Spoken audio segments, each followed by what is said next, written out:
Hello, and welcome to the Parental Alienation Masterclass. My name is Charlie McCready, and I'm a parental alienation coach. I feel honored and privileged to be here today with so many of you who've turned up, and I'm very appreciative for all the support that you've given us, not just today, but also on Facebook and Instagram. And on that note, I'd like to give an early shout out to my beautiful wife, Emma, who is unknown to many people, but Emma is a huge contributor to the posts and the insights and all the support that we're able to give you guys. Together, we're on a mission to try and improve your lives as best we can, because having both been through it, we really understand what you are experiencing through your unique experience of parental alienation. I should explain quickly that I myself have been through parental alienation, so I do understand firsthand what this experience is like. When I reflect back on my own experience, I can see that there were the roots of alienation starting about 10 years before I finally separated from my ex, at which point in time, the alienation itself went into a highly accelerated pace. And that was the point in time that my kids were pressured not to see me. I also went through periods of limited contact and no contact. So I know what both of those are like as well. But I'm delighted to say that after a period of about 5 years, I managed to rebuild relationships with both of my children, and we're now in a much better place today. I would love to see everybody else being as fortunate, and I would like to be able to help you to get into that position yourself. So I reached out to everybody a couple of weeks ago, and I invited you to ask questions about areas of parental alienation that you thought would be most helpful to get some insights and some views on as to things that you can do and some positive actions that you can take. What I've discovered through my personal experience and also from the research that I've done is that there are 3 key areas that you really need to focus on. And most of the things that you can do that are going to make a difference revolve around those 3 areas.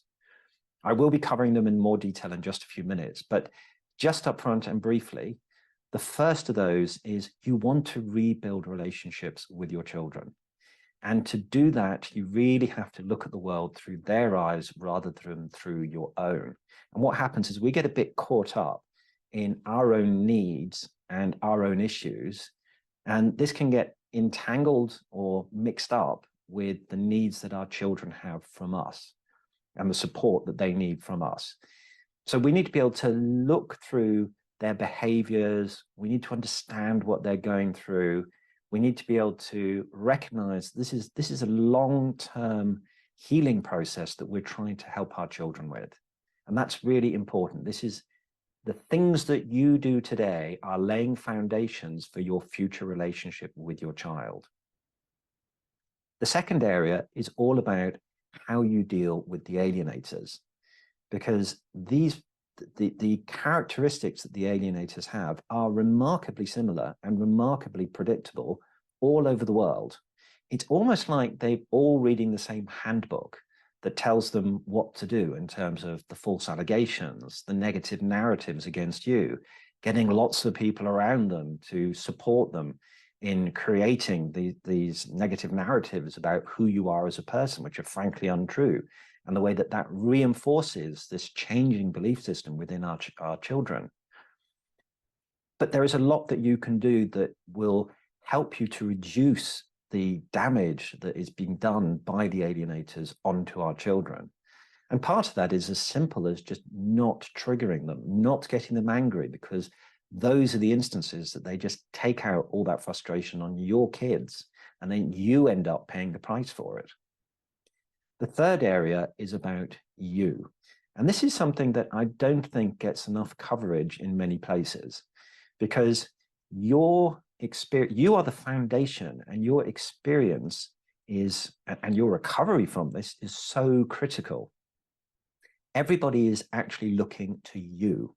This is not like a normal situation, such as a bereavement, where people know how to respond, they know how to support you, and they all step in and they do their part. Parental alienation is completely different. This is not understood by your friends. It's not understood by your family. You're pretty much left up to your own devices. And at a point when you are feeling insecure and vulnerable, you're having to support everybody else, especially your kids and including your family. So you being in good shape is really critical. And this is where you as parents often don't place enough emphasis and prioritization about your own well-being. And I'm going to reinforce that several times during the course of today, that this is really critical for you to be in good shape.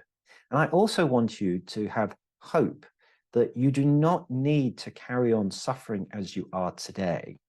This, in part, is you not giving yourself permission to get back on with living your life. And I mentioned just a few moments ago that alienation can go on for a very long period of time. And it is not fair on you to basically put your life on hold for a period of years as alienation and your relationships begin to sort themselves out, with your help, of course. So I would strongly advocate to all of you that as best you can, start that process of healing as early as possible. Start it today. Don't even wait till tomorrow, because it's good for you and it's good for your children. And when you're healed, your issues no longer come into play when you're trying to help your kids. And I will be repeating this a couple of times today because this is fundamentally so important. But just before we start, what I've done is I've taken all of those questions and I've put them into categorizations or themes, because there's a tendency for many of you to have asked me very similar questions, worded in different ways, but they're basically the same questions. So I've grouped those all together.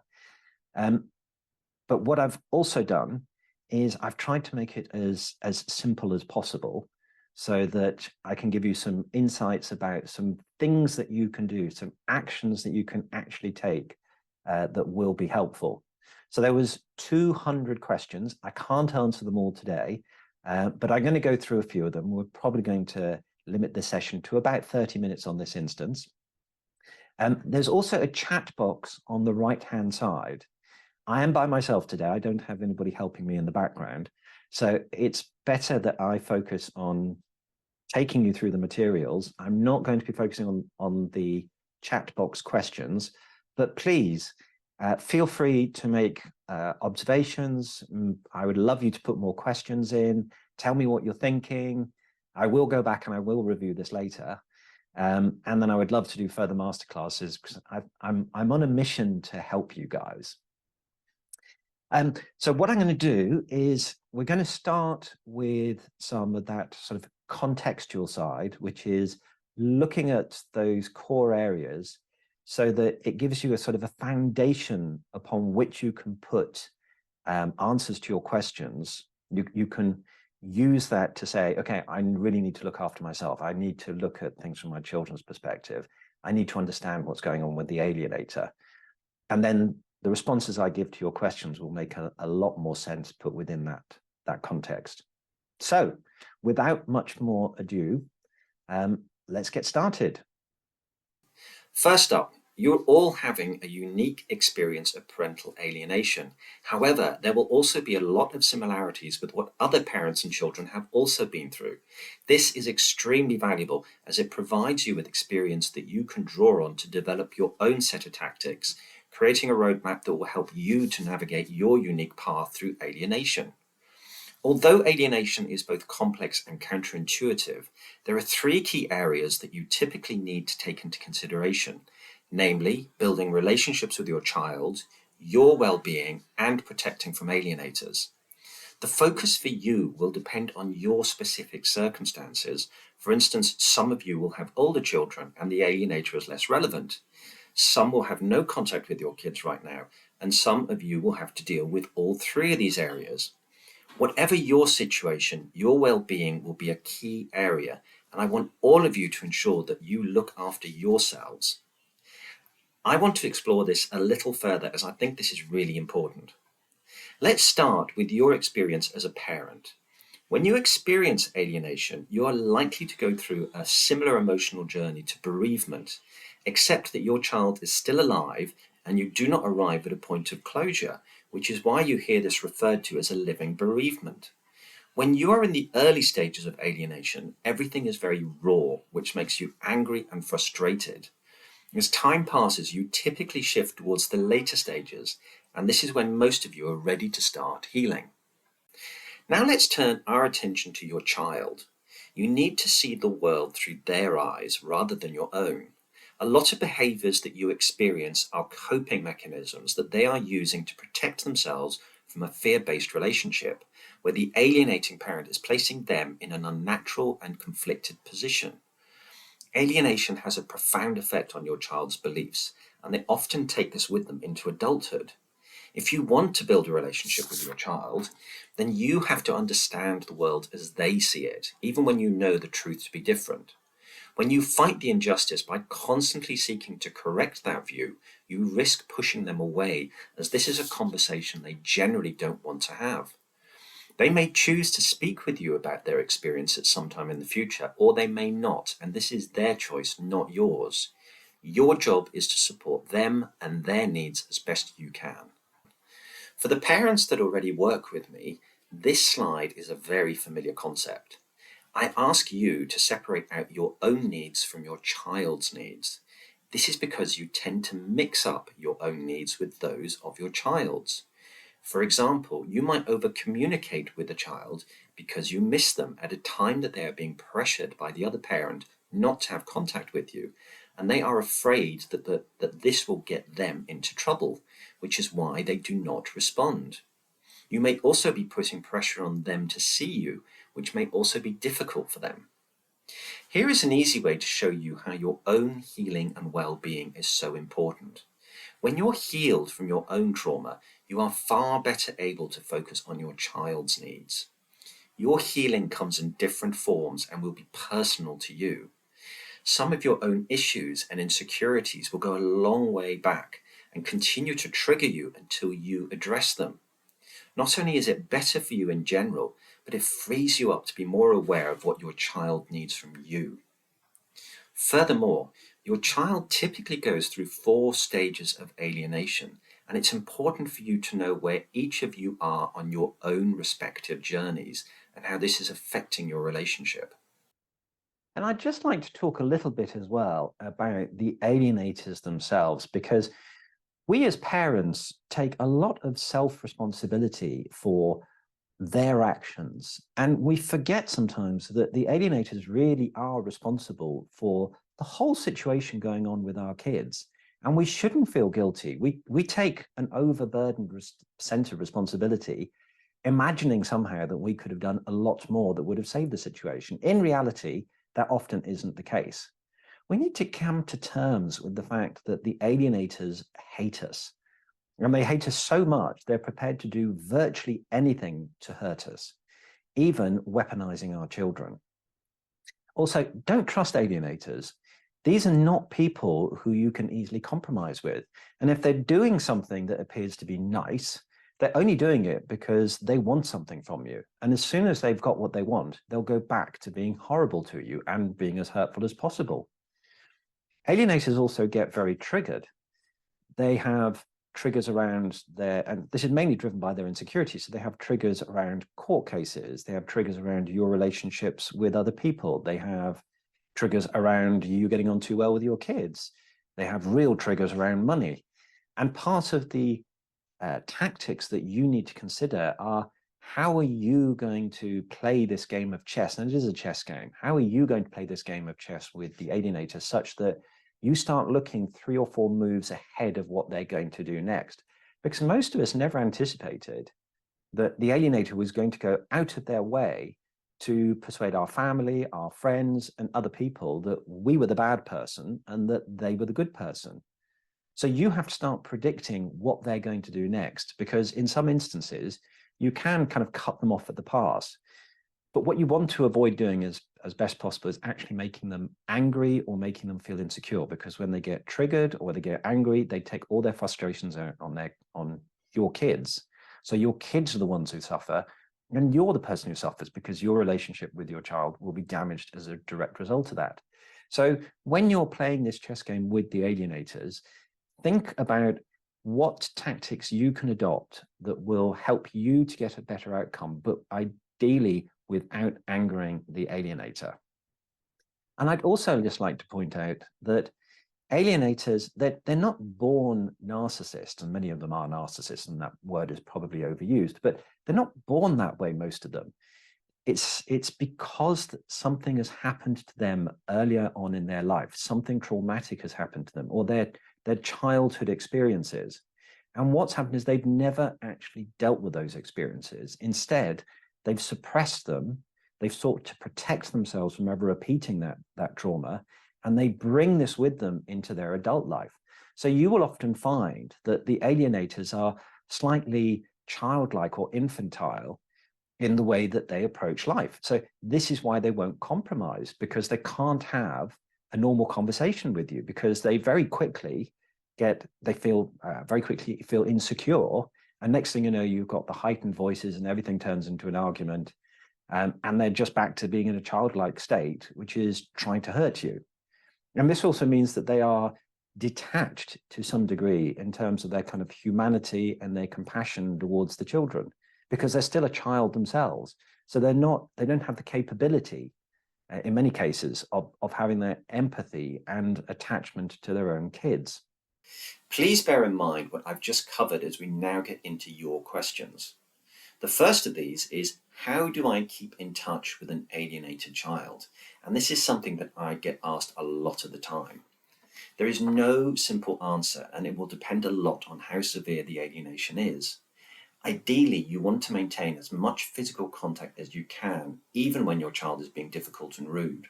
Remember that your child is being constantly pressured by the other parent, and that visits with you can be very stressful for them.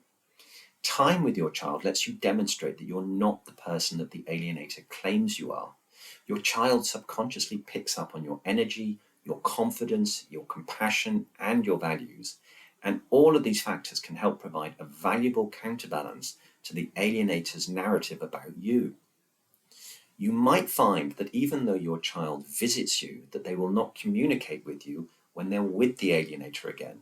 And this is due to the pressure that they are under. Some of you will have contact, but it will be very limited and often just over text. You may be frustrated by such little contact, but this is your child keeping the door open. Every parent wants to meet their child, but try to resist constantly asking them to get together with you. Sometimes it's better just to let the relationship rebuild again over text or email. At some point, you might feel that you are able to prompt them to meet you. Try not to be disappointed if they decline. It's just that they're not ready yet. Keep the dialogue going and try again in a while. You might have no contact with your child, and I would encourage you to keep texting, emailing, sending them birthday and Christmas presents. I see lots of instances where the child does not respond, typically out of fear of the alienator, but they take great comfort from your communications, as this helps them to know that you've not abandoned them. It might feel like you're sending messages into a void, but persist for their sake. But also resist the temptation to over-communicate, because this is usually your own needs coming through again. This can be overwhelming for the child, as they're getting lots of messages that the alienator would disapprove of, and their response to this can be by cutting you off. As long as you're not blocked, they may still be listening to you. Some of you will be experiencing the most severe instances of no contact over many years. Never give up hope, as you just don't know when an alienated child will reach out. This applies to adult children as well, even when they've been out of contact for long periods. Also, while you're holding on to hope, make sure that you embrace life, as you may be waiting for a while. We've heard from a number of children that they were alienated from one parent for many years and then decided to reach out and rebuild those relationships. We've heard stories where this has happened over a small number of years, sometimes up to 25 and even 50 years later. You never know when you will be that fortunate parent. Linked to this is the question of do's and don'ts with an alienated child. Here are some examples of things that you might want to consider. Firstly, changing your parenting style. The relationship with your child might have changed in several ways, and so you need to adapt.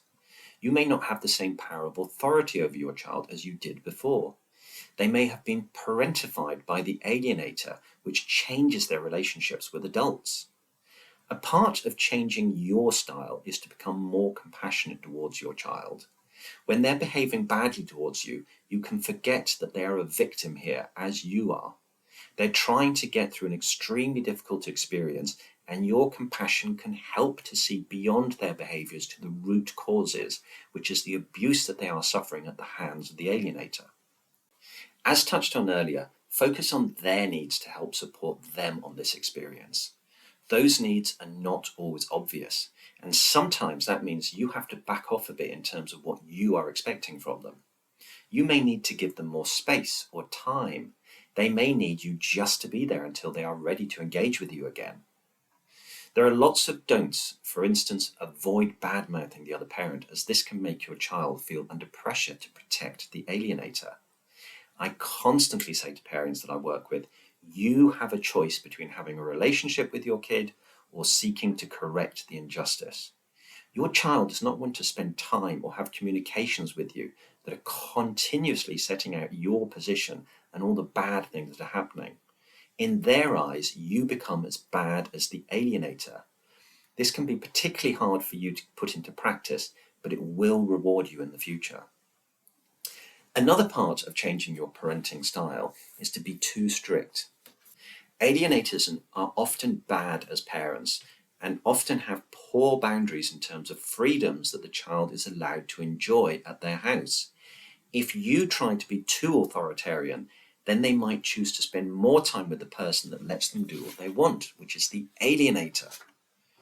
Don't put pressure on them, as they are already finding this experience very difficult. Try to avoid over-communicating or constantly asking them to see you. Understand that the alienator will themselves be putting pressure on the kids on special days, such as birthdays and Christmases. Most of all, don't give up on your kids. I know that it can be hard to persist when things are not going as you want. You miss them terribly, and that loss is affecting you in many ways, but keep doing what is best for their needs.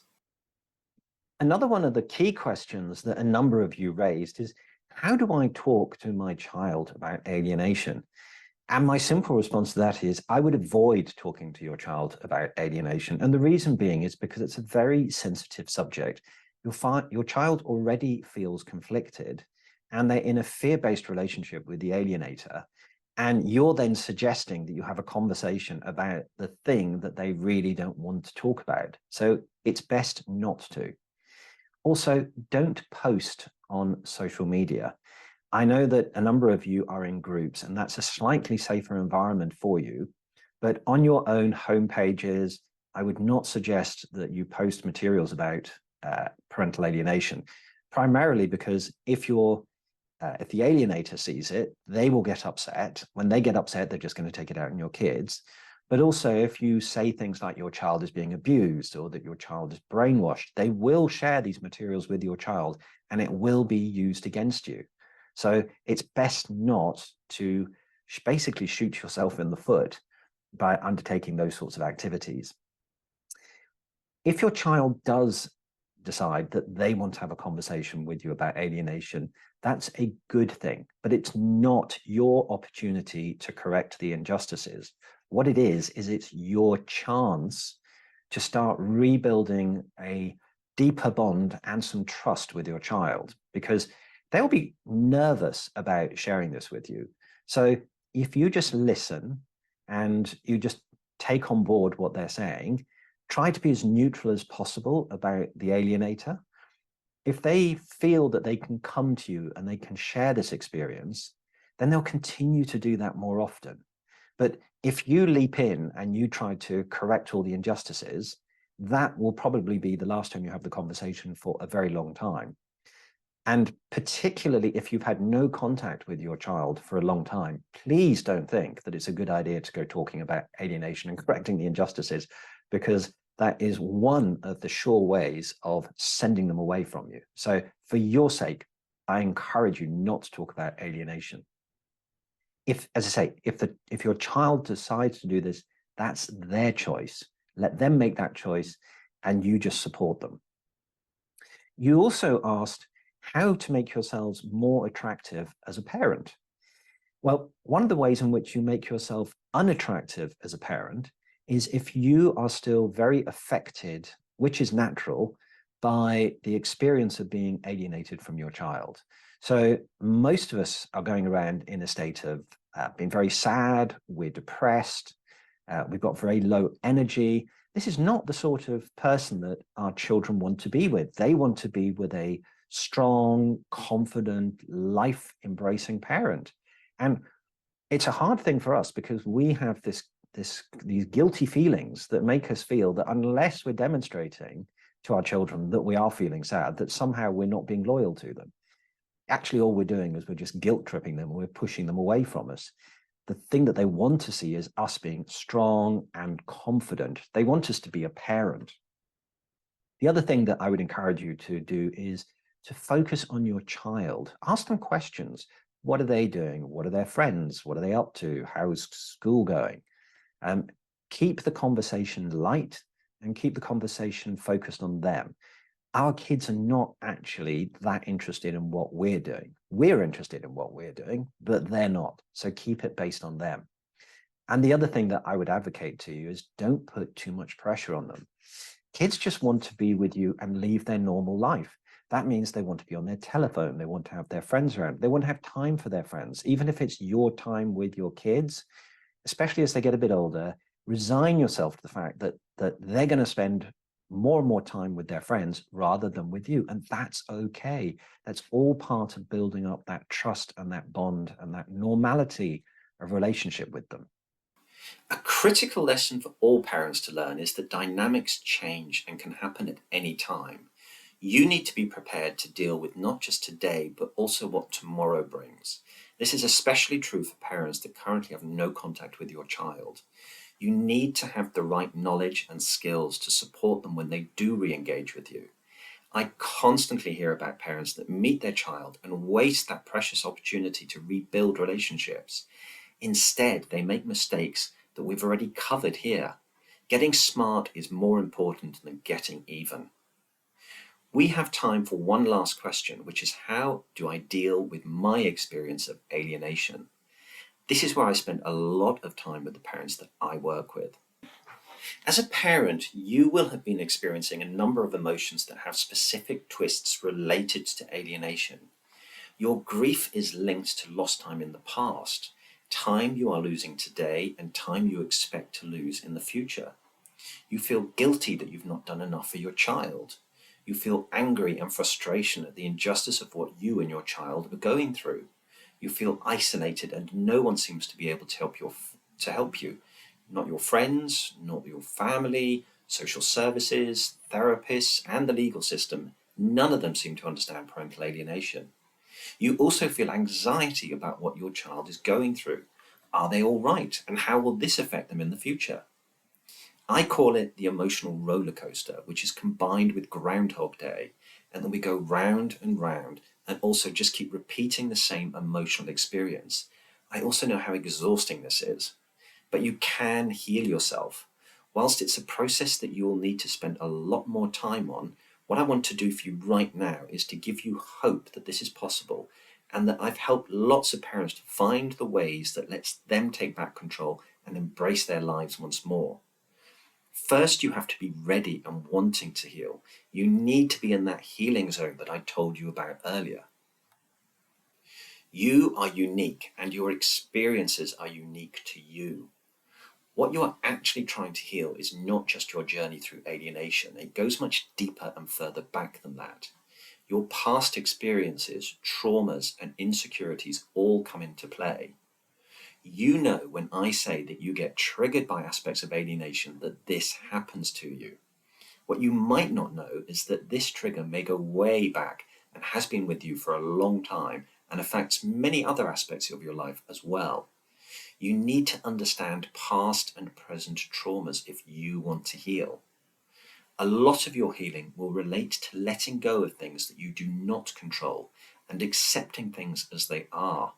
You're probably spending a lot of your time and emotional energy trying to fix things outside of your control. This does not help you. What does help you is focusing on those things that are in your control, and this includes how you are experiencing alienation.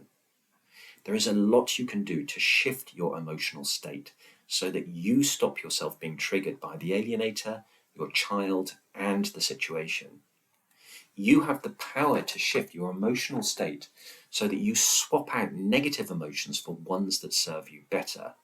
And there are lots of proven tools and techniques that can help you to make this shift. But this comes back to the first point. You need to be ready to heal before you can do this.